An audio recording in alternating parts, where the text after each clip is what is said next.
यहाँ पे स्टॉल लग रखा है। उन सारे कर्मों के लिए पूजा और उपासना होती है। अब ध्यान दीजिएगा, मूर्ति में ही सभी देवताओं की पूजा और उपासना होती है, परंतु भगवान शिव की पूजा सब जगह मूर्ति में भी होती है और लिंग स्वरूप में भी होती है। ये क्या है? तब यही कथा सनत कुमार गए हैं नंदी महाराज के पास, और नंदी महाराज से उन्होंने निवेदन किया कि हे नंदिकेश्वर, हम आपसे शिव महापुराण की कथा श्रवण करना चाहते हैं, आप सुनाइए। तो एक और नंदी महाराज सुना रहे हैं सनत कुमार जी को कथा, और वही प्रश्न जो प्रश्न इन्होंने किया वही प्रश्न सनत कुमार लोगों ने नंदिकेश्वर भगवान से किया। वैरमात्रम च पूजार्थम श्रुतम दृष्टम च भूरिशः शिवमात्रस्य पूजाया लिंगम वैरम च दृश्यते। सनत कुमार बोले, हे भगवान, शिव के अतिरिक्त उनके वश में रहने वाले जो अन्य देवता हैं, उन सबकी पूजा के लिए सर्वत्र प्राय वैर बोलते मूर्ति को, मूर्ति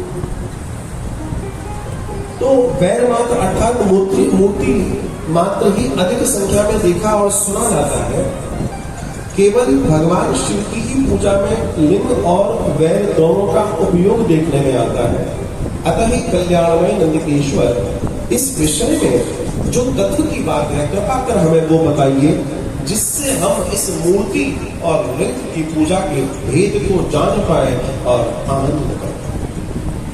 नंदिकेश्वर भगवान बहुत प्रसन्न हो गए इस प्रश्न को जब उन्होंने सुना, तो कहते हैं, तुमने आने वाले युगों के लिए जब मनुष्य के पास ज्ञान की कमी होगी तो उस अज्ञान में ज्ञान का दीपक जलाने जैसा प्रश्न कर दिया।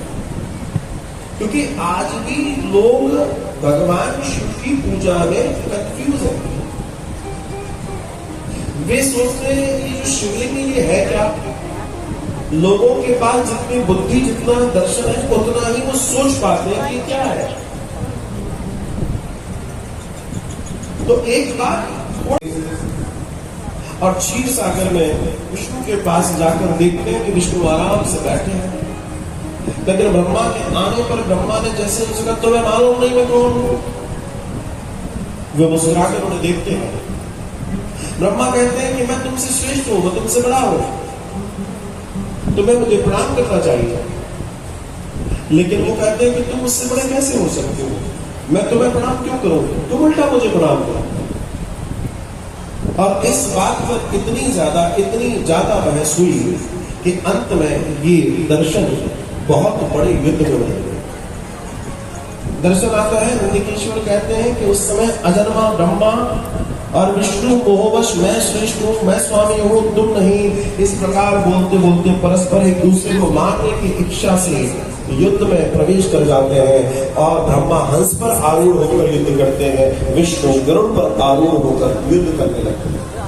इनके जो गण है वो भी आपस में युद्ध के लिए तत्पर हो जाते हैं और एक महायुद्ध आरंभ होता है। किसके बीच में? विष्णु और ब्रह्मा के बीच में। भूलते रहते हो, भूल जाता हूँ, बता। इधर ब्रह्मा है, इधर विष्णु है, दोनों सामने खड़े, और बीच में से अग्नि के स्तंभ का प्राकट्य होता है। एक अग्नि का स्तंभ जो आकाश की अनंत गहराई में जाता है। उसको देखकर दोनों आश्चर्य से भर जाते हैं कि क्या है, दोनों देखने लगते हैं। और अग्नि का ये स्तंभ जैसे अद्भुत सा दर्शन था, इसके पहले कभी उन्होंने विचार नहीं किया था। तो दोनों विचार करने लगे ये क्या है, और उस विचार को करते करते जब वो विचार ही कर रहे थे तभी उस अग्नि स्तंभ में से भगवान शिव दर्शन देते हैं। ये मैं हूं, ये लिंग स्वरूप मेरा निराकार दर्शन है, ये मैं हूं। दोनों को उन्होंने देखकर प्रणाम करते हैं, स्तुति करते हैं, और दोनों उस ऊंचाई को देखते हैं क्योंकि कहीं छोर नहीं दिख रहा इस अग्नि स्तंभ का। तो दोनों के दोनों इस बात की युक्ति में लग जाते हैं कि हम खोजें इसका आदि और अंत क्या है। तो दर्शन आता है ऊंचाई को तो छोड़ो, पहले दोनों नीचे की ओर प्रवेश करते हैं, ब्रह्मा और विष्णु दोनों जब नीचे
आपको शिव के रूप में, शिव और शंकर में क्या अंतर है?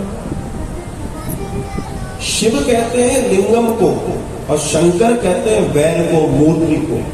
ध्यान रखिएगा, शिव का मतलब शिवलिंग। आप शंकर लिंग बोलते हो क्या? नहीं बोलते हो।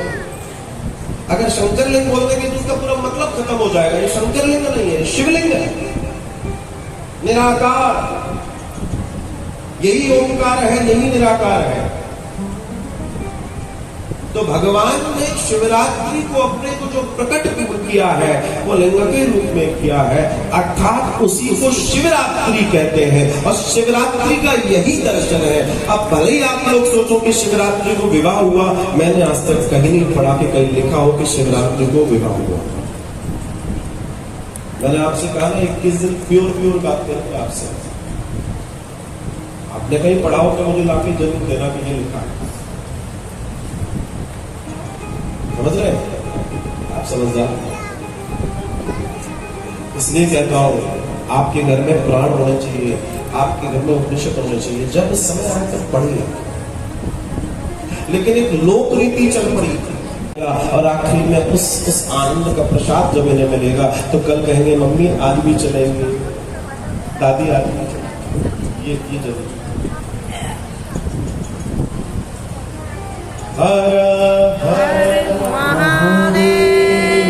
मतलब आप में भी वो सामर्थ होता है कि आप लोगों की सहायता कर पाए, आप लोगों की मदद कर पाए, आप किसी गरीब की शिक्षा दे पाए, आप किसी गरीब कन्या के विवाह में हाथ बढ़ा पाए, आप किसी को भोजन दे पाए, आप किसी के लिए कुछ कर पाए। और ये भी अपने आप में ईश्वरीय कर्म है महाराज, जो भगवान कर रहा है वो हमें अगर मनुष्य को मौका मिल रहा है तो मनुष्य बहुत धन्यवादी है। इसी तरह सेवा परमो धर्म, सेवा परम धर्म है। ध्यान रखिएगा, सेवा परम धर्म है, सेवा से बड़ा कोई धर्म नहीं है। मैं बार आपसे निवेदन करता हूं और लगभग कथाओं में कहता हूं कि अगर जिंदगी में आपको लगे कि हमें सेवा करना है तो कहां सीखोगे सेवा? देखो, तुम्हें अगर सीखना है तो दुनिया का बेस्ट इंस्टीट्यूट बताता हूं, फीस लगेगी। और भारत के बाहर जितने गुरुद्वारे हैं वहां जाओ और सेवा सीख कराओ।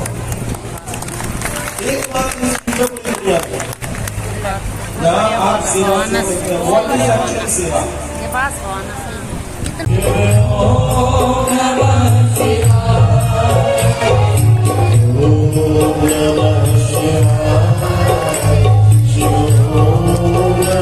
Shiva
बारात लेके आए, हम भी आएंगे बात में